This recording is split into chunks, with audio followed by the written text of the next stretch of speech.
नमस्कार, मेरा नाम है मनीषा सिंह और आप सबका स्वागत है हमारे YouTube चैनल हमारा प्रशासन पर।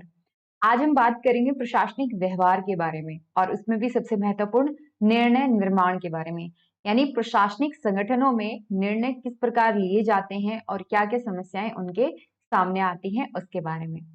अगर आप लोक प्रशासन के छात्र हैं या सरकार कैसे कामकाज करती है उसमें आपकी गहन दिलचस्पी है तो आप बिल्कुल सही जगह पर हैं। हमारे YouTube चैनल को सब्सक्राइब कर लीजिए और साथ ही साथ इससे पहले जो वीडियोस अपलोड होती हैं या हो रही हैं अभी भी, उन वीडियोस को आप फटाफट देख लीजिएगा। आपको हिंदी में लोक प्रशासन में बहुत अच्छा कंटेंट जो है वो यहाँ पर इस YouTube चैनल पर मिल जाएगा। चलिए हम वापिस आते हैं अपने मेन टॉपिक पर, निर्णय निर्माण पर। देखिए, अगर आपने हर्बर्ट साइमन वाला टॉपिक बहुत अच्छे से समझा है तो आपको निर्णय निर्माण को समझने में कोई भी समस्या नहीं आने वाली। लेकिन फिर भी मैं प्रक्रिया बता देती हूँ आपको ताकि चीजें समझने में हमें आसानी रहे। देखिए, जब भी हम कोई फैसला लेते हैं, हम कुछ भी निर्णय लेते हैं, तो हमारे सामने एक ऐसी सिचुएशन होती है, एक ऐसी समस्या होती है जिसमें हमें किसी एक चीज का चुनाव करना होता है। उसी को तो निर्णय करना कहते हैं ना। जैसे उदाहरण के तौर पर सरकार को बांध बनाना है, ठीक है? तो ये भी क्या हुआ, ये डिसाइड करना कि मुझे बांध बनाना है, ये भी निर्णय है। लेकिन बांध बनाना है ये एकदम से फैसला नहीं आ गया, इसके पीछे कुछ कारण रहे। तो निर्णय किस प्रकार लिया जाता है उसको समझते हैं, ये पूरी प्रक्रिया होती है। जैसे सबसे पहले हम क्या करते हैं, समस्या का पता लगाते हैं। फिर समस्या को हम एक डिटेल में जा करके समझते हैं। जैसे मान लीजिए आपको सुबह उठ के पढ़ना था 5 बजे, लेकिन आप किसी वजह से सुबह 5 बजे उठ करके नहीं पढ़ पा रहे। ये तो है आपकी समस्या कि मुझे 5 बजे उठना है और मैं 5 बजे उठ के नहीं पढ़ पा रहा हूँ। अब इस समस्या को समझेंगे हम डिटेल में। डिटेल में किस तरीके से हम समझेंगे कि 5 बजे नहीं उठ पा रहा है, इसके कुछ कारण हो सकते हैं। हम उसके कारण का पता लगाने की कोशिश करेंगे। ये दूसरा स्टेप है हमारा। तीसरा स्टेप है कि इस समस्या का कुछ ना कुछ समाधान होगा और एक समाधान नहीं, अनेक विकल्प हो सकते हैं। समाधान के अनेक विकल्प हो सकते हैं। क्या 5 बजे के अलार्म लगा दो, है ना? दूसरा, आप अपना देखो कि कहीं खाने पीने की वजह से तो आप बहुत ज्यादा लेथार्जिक, बहुत ज्यादा ऐसे थकान तो नहीं महसूस हो सकता है आपकी तबीयत खराब हो, या फिर आप अपने पेरेंट्स को बोल सकते हो कि आपको सुबह 5 बजे उठा दे। तो कुछ भी रीजन हो सकता है इसका, राइट? तो आप इसके समाधान ढूंढोगे, विकल्प को तलाशोगे और उसमें से जो भी आपको जो भी विकल्प आप देख रहे हो उसका आप ये देखोगे कि चलिए मैं अगर अपने पेरेंट्स को बोलता हूँ मुझे 5 बजे उठाने के लिए तो उसके क्या परिणाम निकलेंगे। हो सकता है कि आपकी माँ की नींद खराब हो सकता है आपकी माँ बड़ी खुश हो कि चलो हमारा बच्चा जो सुबह 5 बजे उठ के पढ़ रहा है। मतलब आप क्या करते हो, परिणामों का अंदाजा लगाते हो कि ये मेरे लिए खतरनाक है, ये मेरे लिए अच्छा हो सकता है। ये इस तरीके से हम फैसला लेंगे। समाधान हुआ, जो विकल्प हमने तलाशे उसमें से सबसे बेहतर विकल्प को चुनना, है ना? चुनाव, विकल्प का चुनाव। उसके बाद में उसको लागू करना,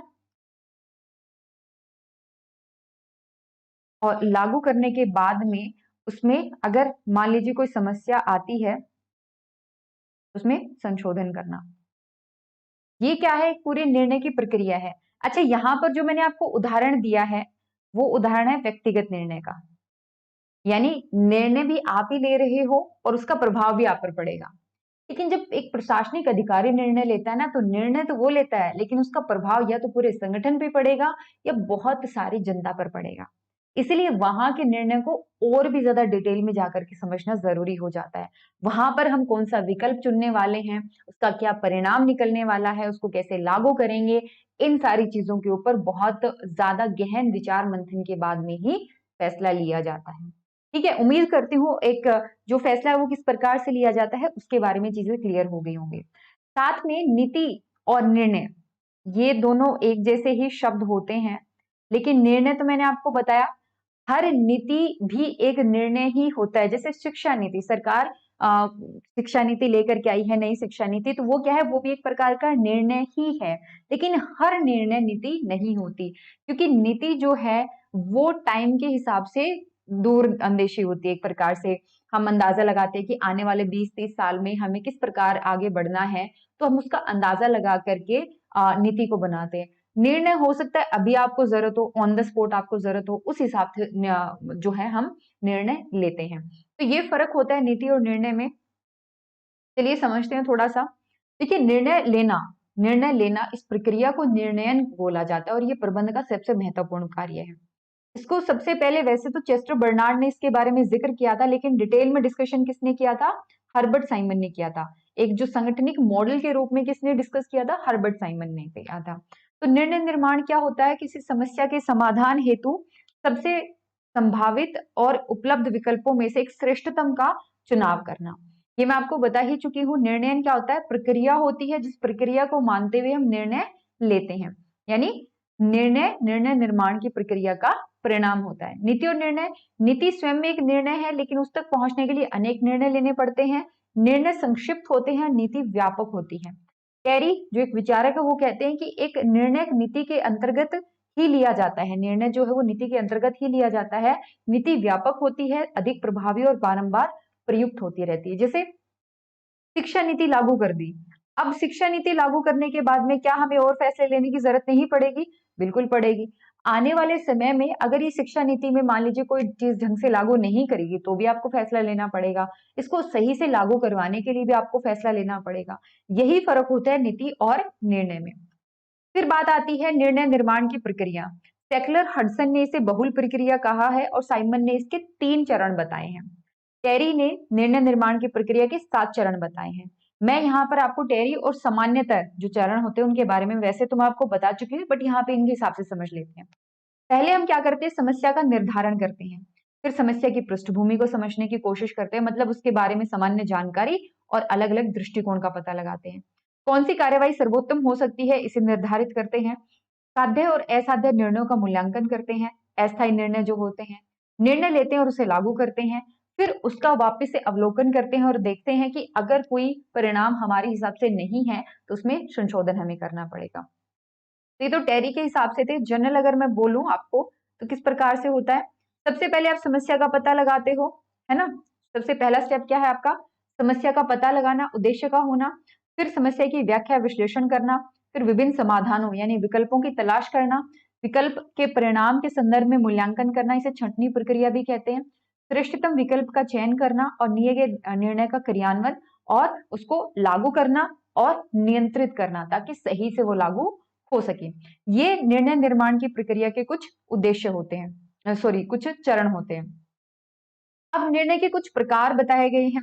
जैसे एक तो होता है जो आप रूटीन में करते हो काम, है ना, जो आप डेली बेसिस पे रूटीन वर्क आपका होता है।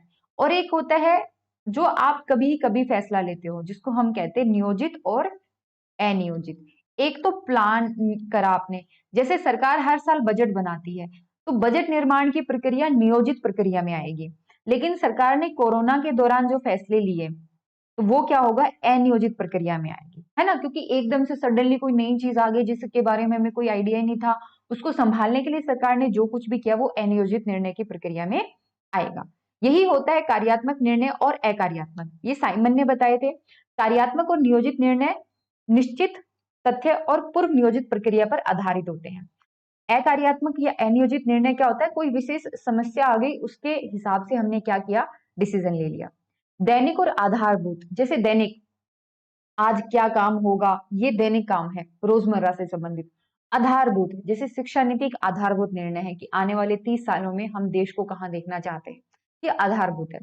संगठनात्मक और व्यक्तिगत, मैंने आपको उदाहरण दिया था ना कि सुबह 5 बजे उठना है, ये व्यक्तिगत निर्णय है आपका। लेकिन ऐसा ही निर्णय अगर आप संगठन के हिसाब से लेते हो जिसका प्रभाव सभी लोगों पर पड़ेगा, वो संगठनात्मक निर्णय है।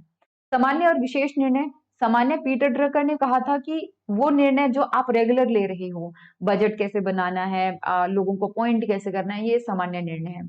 वहीं अगर मैं बात करूं तो एकदम से कोविड जैसी कोई सिचुएशन आ गई और आपको फिर फैसले लेने पड़ रहे हैं, उनको विशेष या यूनिक निर्णय कहा जाता है। इसके अलावा निर्णय की कुछ टेक्निक होती हैं, उसके बारे में हम बात करेंगे। देखिए, तकनीक जो है वो जब हम एक हमारे इसी में पार्ट में टॉपिक है लोक नीति का, और लोक नीति के कुछ मॉडल हैं, ठीक है। जैसे यहाँ पे मैं इंग्लिश में नाम लिख रही हूँ, साइमन का रोर का, लिंडब्लोम का, ठीक है, एड्जियोनी का, मिक्स स्कैनिंग मॉडल और ये सब। तो इसके बारे में यही मॉडल आप जो है पढ़ते हो निर्णय निर्माण की प्रक्रिया में। वैसे साइमन के बारे में तो हम पढ़ चुके हैं, हमें पढ़ना है ये 3। तो जब मैं लोक नीति वाला चैप्टर करवाऊंगी इसी टाइम में इनके बारे में वहां पे जिक्र करूंगी, ठीक है। तो निर्णय की समस्याएं, सेकलर हडसन ने 12 समस्याओं का पता करा है कि ऐसी जगह जहां से समस्याएं उठती हैं जब आप फैसले लेते हो, तो वो ये हैं: कानूनी सीमाएं, बजट, लोकाचार, तथ्य, इतिहास, मनोबल, भविष्य की संभावनाएं, उच्चाधिकारी दबाव, समूह, स्टाफ कर्मी, अधीनस्थ कर्मी, कार्यक्रम की प्रकृति। ये बहुत सारी हैं। जब आप एक संगठन में रहते हो, संगठन में जब आपका अनुभव होता है, धीरे धीरे आपको सारी चीजें समझ में आने लगती हैं, ठीक है। इसीलिए आपने देखा होगा कि जो नीति निर्माण में लोग होते हैं वो ज्यादा अनुभवी लोग होते हैं। अनुभव की जरूरत क्यों पड़ती है? क्योंकि आपको पता है कि यहाँ से समस्याएं आ सकती हैं और इस एरिया से डील करने का ये सबसे श्रेष्ठतम विकल्प है। कई बार एक प्रशासक को अपने हिसाब से भी फैसला लेना पड़ता है, अपने मन की भी सुननी पड़ती है, तो वहां पर अनुभव बहुत ज्यादा जरूरी हो जाता है। प्रोफेसर मार्श ने निर्णय की 3 समस्याओं की पहचान करी है। पहला कि बहुत सारी चीजें हैं, सबसे पहले कौन सी प्रॉब्लम को सॉल्व करें, सबसे पहले किस समस्या का समाधान ढूंढें, ये एक बहुत बड़ा समस्या है ये अपने आप में ही। दूसरा, ठीक है हमने ढूंढ लिया ये प्रॉब्लम है, पर कितना टाइम, कितना एफर्ट, कितना पैसा लगाएं उस चीज के ऊपर, कितना, कोई लिमिट तो होगी ना, कितना। फिर कौन सा विकल्प चुने, हमें कैसे पता कि ये श्रेष्ठतम विकल्प है, कौन सा हो सकता है, डिपेंड करता है हर एक इंसान पे। तो ये जो है वो 3 समस्याएं हैं जो फाइंड आउट करी गई हैं निर्णय को लागू करते टाइम। उम्मीद करती हूँ इस लेक्चर के बाद में आपको प्रशासन किस प्रकार से निर्णय लेता है इस प्रक्रिया की पहचान हो गई होगी। जाने से पहले मैं आपको बता दूं कि अगर आप ये सारे नोट्स परचेज करना चाहते हो तो ये पीडीएफ फॉर्मेट में आपको मिल जाएंगे, प्राइस मेंशन्ड है। कोर्स और टेस्ट सीरीज अगर आप लेना चाह रहे हैं यूपीएससी, पीसीएस और नेट के लिए तो नीचे दिए गए नंबर पर कॉन्टेक्ट करें। साथ ही साथ लोक प्रशासन से संबंधित आपके मान लीजिए कोई सवाल है, आपने मास्टर्स में सब्जेक्ट ले लिया, नेट से संबंधित या कोई भी, तो आप बिल्कुल इन नंबर्स पर आप हमें कांटेक्ट जो है वो कर सकते हैं।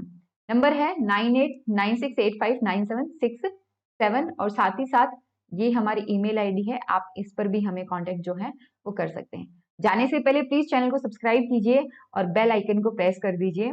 आपको डिस्क्रिप्शन में एक टेलीग्राम लिंक मिल जाएगा, वहां पर आप हमसे जुड़ सकते हैं ताकि हर एक अपडेट आपको मिलती रहे। चलिए जल्दी मिलते हैं नए लेक्चर के साथ। Till then take care and bye bye.